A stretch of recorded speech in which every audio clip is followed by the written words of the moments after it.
Gravando. Sexto ano, revisão, terceiro bimestre, capítulos 9 e 10. Então nós aprendemos que os gregos, seu período histórico se divide com base em Homero. Tá? Os cristãos, o período histórico se divide com base em Jesus, mas para os romanos, eles se dividem com... Os romanos não, perdão, para os gregos. A gente falou tanto sobre Roma, né? Dá uma bugada na mente. Então os gregos se dividem com base em Homero. Quem foi Homero? Homero foi um escritor. Homero, ele escreveu 2 livros principais, foram Ilíada e Odisseia. Então, tudo que aconteceu antes de Homero nascer é chamado de período pré-homérico, tá? Pré-homérico, tudo que ocorreu antes dele nascer. Depois que Homero nasceu, ele começou a registrar as histórias, os fatos, os ocorridos, a cultura e as mitologias gregas. Então este período ficou conhecido como período homérico. Pré-homérico, homérico. Uma das narrativas de Homero, que nós encontramos nas obras dele, no caso dos livros dele, nós temos ali a Guerra de Troia. Então nós aprendemos que os gregos tinham um comércio muito grande com os troianos. Porém, um belo dia, o príncipe de Troia, chegando até a Grécia, ele acabou avistando Helena, que era casada. E os dois estiveram ali e tal, ficaram respirantes, olhantes, conversantes, entendeu? Aí os dois se aproximaram bastante e, no caso, os dois fugiram juntos para Troia. Aí, quando o príncipe da Grécia ficou sabendo disso, a princípio ele queria logo já destruir tudo lá em Troia, mas ele acabou pegando conselhos e um conselheiro grego falou para ele dar um presente gigantesco, que era um cavalo enorme, e dentro deste cavalo colocaram ali os principais guerreiros, a exemplo de Aquiles. E durante a madrugada, eles iriam abrir o cavalo, iriam destruir toda a cidade e novamente raptar Helena e levá-la novamente para a Grécia e acabar ali com o príncipe de Troia. E de fato foi isso que aconteceu. Sobre a religião, tá? Lá na Grécia. Sobre a religião grega, nós aprendemos que eles são politeístas, acreditam em vários deuses. Nós aprendemos que as figuras dos deuses são figuras humanas, que parte até de uma trindade, Zeus, Hades, Poseidon, cada um respectivo ao seu local de destaque, né? Os céus, os mares, os trovões, enfim. Nós aprendemos também que os deuses eles tinham relações constantes com os humanos, e quando eles tinham relações com os humanos, nasciam ali os semideuses. Tá? Então, os semideuses era de um fruto de uma relação com Deus com o humano. Os deuses gregos, eles eram sentimentais. Se eu falar alguma vez romano, desconsidera e entende que eu estou falando da Grécia, tá? Que, quando eu fiz a prova, a gente estava estudando muito ainda sobre a Grécia. É por isso que eu vou cobrar esse conteúdo. Achei que eu nem ia acabar o conteúdo de Roma, mas eu acabei. Enfim, voltando. Então, os deuses gregos, eles eram sentimentais, eles sentiam ódio, sentiam alegria, sentiam tristeza.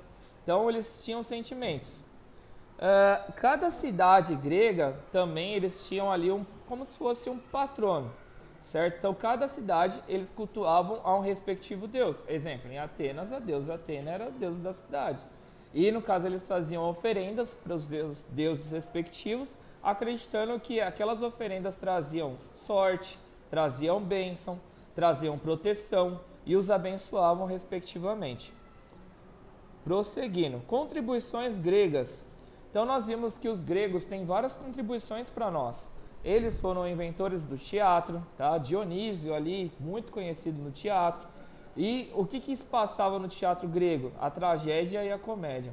A tragédia geralmente eram casos de amor, não correspondidos, tal, né? Os olhantes, respirantes, os conversantes e tudo, né?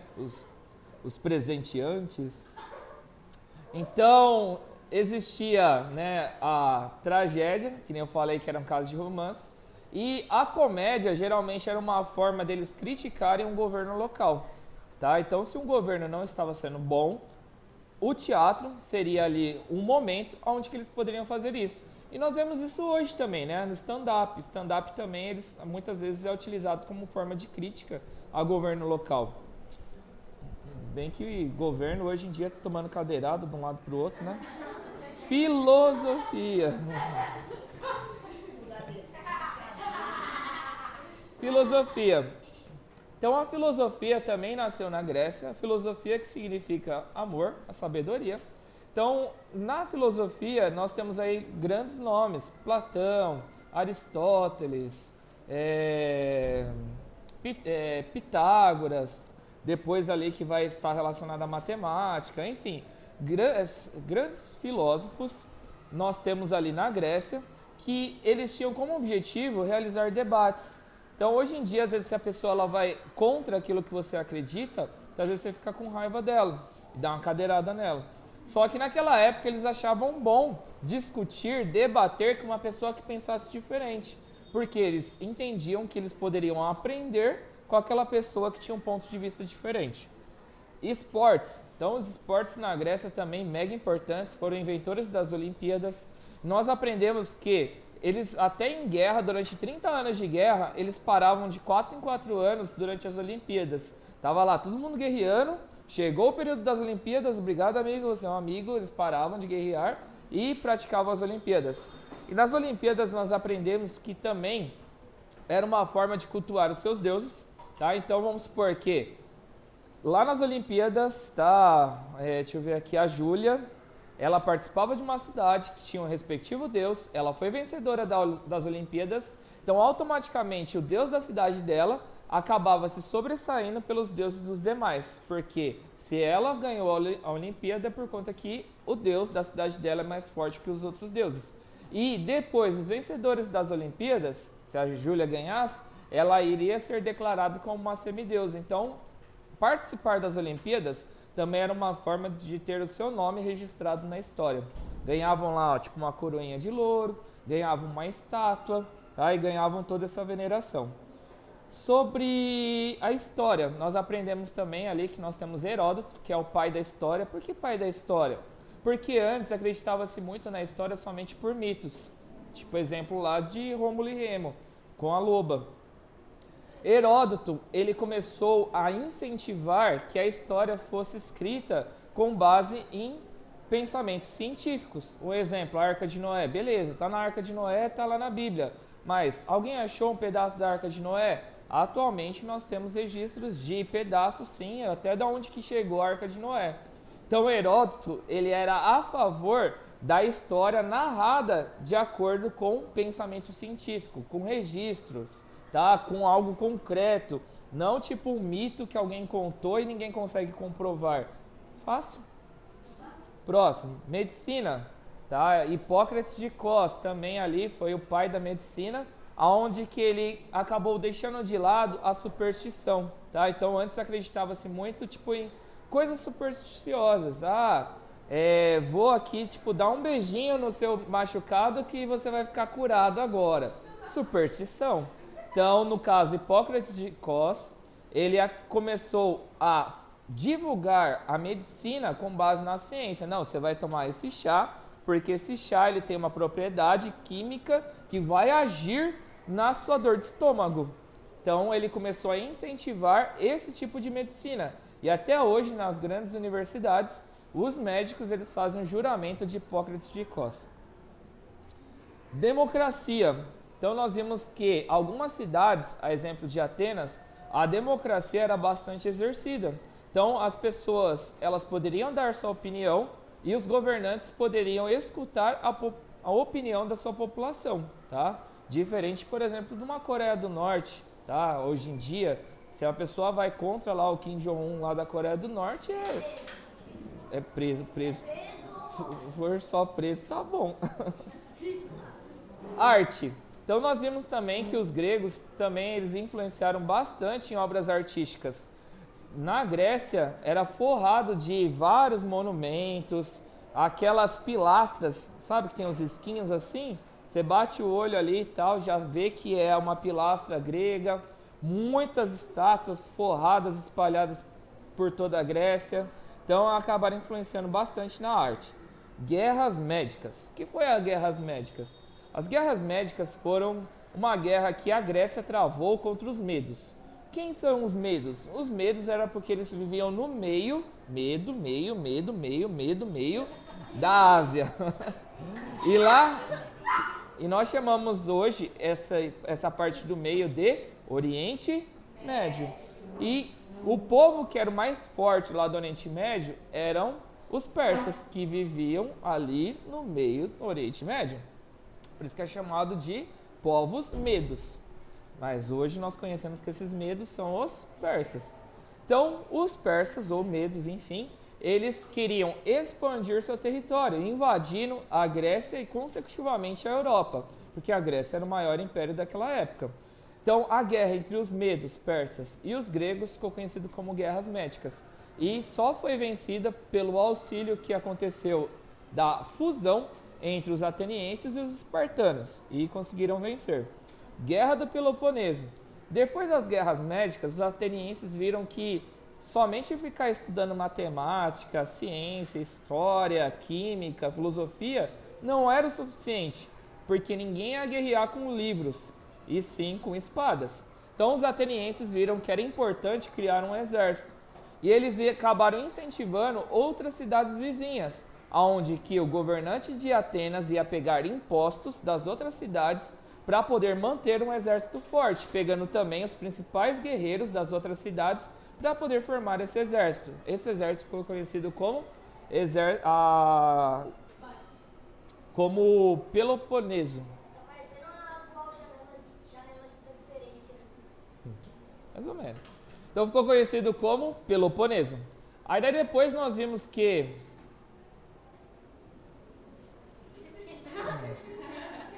Calma aí. Tinha a Liga de Delos e a Liga do Peloponeso, e agora deu um branco. A Liga do Peloponeso era de Atenas e a Liga de Delos era de Esparta. Ao contrário. Não, é o contrário, perdão. A Liga de Delos é a de Atenas. Aí daí depois os espartanos, eles começaram... Você está vendo que a Liga de Delos está crescendo? Antes tinha 100 guerreiros, agora tem 10 mil. E se eles invadirem Esparta e dominar toda a Esparta? Eles ficaram com medo disso. Então, os espartanos incentivaram cidades vizinhas também a criar também uma liga para guerrear contra a Liga de Delos, porque eles viram que eles estavam crescendo muito, a ponto que eles iam tomar toda a Grécia. Então, este pensamento incentivou os espartanos a criarem uma liga, que foi a Liga do Peloponeso. Então, a Guerra do Peloponeso foi a guerra dos espartanos contra os atenienses e suas respectivas ligas. Ficou claro? Sim? Próximo. Depois a gente viu aqui de algumas contribuições dos espartanos e dos atenienses. Eles eram totalmente diferentes, totalmente opostos. Atenas. Em Atenas, eles incentivavam a democracia, eles escutavam o seu próximo. Tá? Lá em Atenas, somente os homens que iam para a escola. Nós vimos que as mulheres não iam para a escola. As mulheres, infelizmente, eles eram totalmente racistas. As mulheres, elas só ficavam lavando a louça, né? Só ficavam fazendo arroz, feijão e batata frita e ovo e bife, enfim. Então as mulheres só cuidavam do lar, só cuidavam da casa. Até quando chegava visitas e fossem homens, as mulheres elas iam para outro cômodo para poder almoçar, enquanto na cozinha só ficavam os homens para poder fazer a refeição. Nós vimos, deixa eu ver, que em Atenas a educação era voltada para poder formar cientistas, pensadores, filósofos, tá? Em Atenas a educação era para poder formar pessoas estudiosas. Já em Esparta era totalmente o contrário. Em Esparta não tinha democracia, tá? Ninguém escutava a população, era só o governador, que era como se fosse um ditador. Porém, na escola as mulheres também participavam, porque eles entendiam que quando os homens fossem para uma guerra, as mulheres participando das escolas, e as escolas eram praticamente de luta, de guerra, para poder formar guerreiros, as mulheres poderiam cuidar da cidade na ausência dos homens. Nós vimos que em Esparta, aos olhos deles, eles faziam julgamento quando a criança nascesse, e eles aceitavam somente crianças perfeitas aos olhos deles.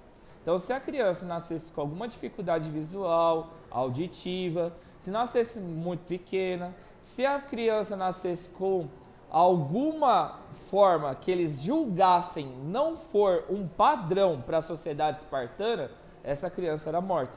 Porque eles entendiam que era necessário que as crianças elas crescessem fortes para que Esparta tivesse um exército forte.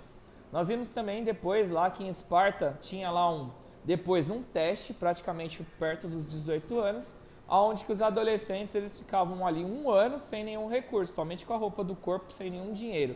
E era jogado na floresta. Se eles conseguissem sobreviver durante este período de 1 ano, eles estavam aptos a continuar no exército espartano. E se não voltasse é porque morreu também, né? Depois, por último, para a gente poder finalizar, nós vimos que a Guerra do Peloponeso ela durou cerca de 30 anos. Agora imagina comigo, 30 anos você comprando armas, 30 anos você mantendo um exército gigantesco, 30 anos você gastando ali tipo com este exército e com esta guerra.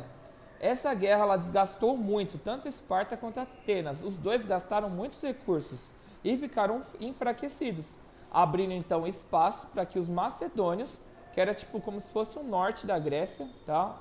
Macedônia é como se fosse o norte da Grécia, é como se fosse Zaire de Mauá, tá? Eles acabaram achando essa oportunidade para invadir toda a Grécia e dominá-los, a partir da liderança de Alexandre o Grande.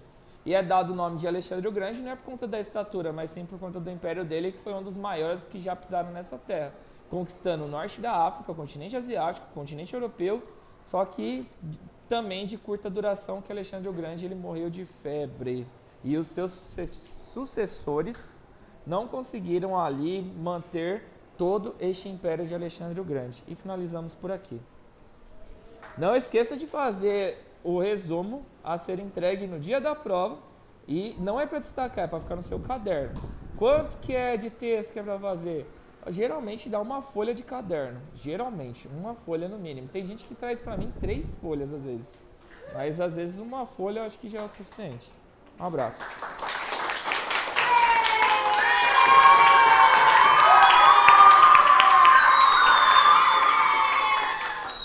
Pessoal, alguém tem uma frigideira aí? Uma panela, uma frigideira? Obrigado. Entrega aqui pra mim, por favor.